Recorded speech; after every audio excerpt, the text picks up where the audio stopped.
I think as a director and as an actor, your job is to be ready to handle and to work on different genres and different tones.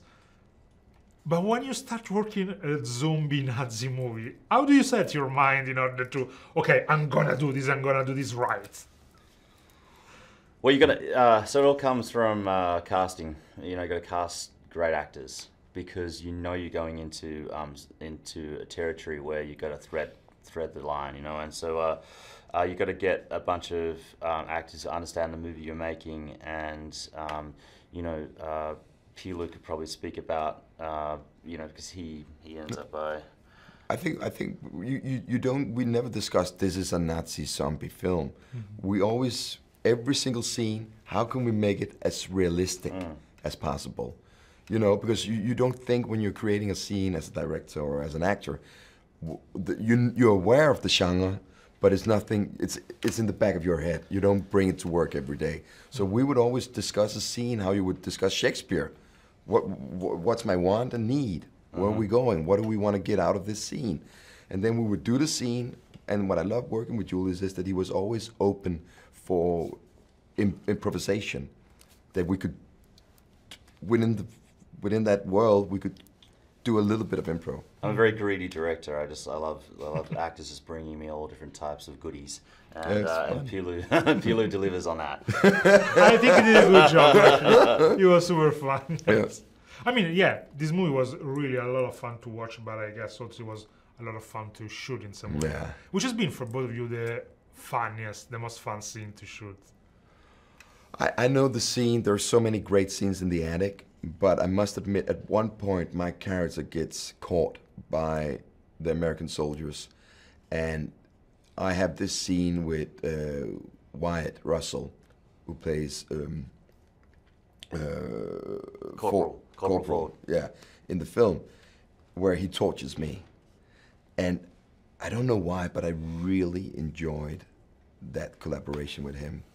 Yeah, it was like a beautiful dance, you know. It was watching, you know, two, you know, beautiful dancers, you know, tango, and it was, you know, it was and they worked so well together in that scene. And there's even though he's getting beaten down, there's a real fight in his eyes the whole time, and there's a struggle, and look, it's one of my favorite scenes too. But there's so many greats. There's so many episodes. There's so many things in this film that it's. I know Jovan, he's the lead in it, but I kind of feel it's an ensemble film that everyone is carrying it, and that all comes everyone down gets to their moment. Exactly. Yeah. That all comes down to Julius picking the right people for this film. You know. Absolutely, and you can see the nuances from every single character in the supporting. It's very much an ensemble movies.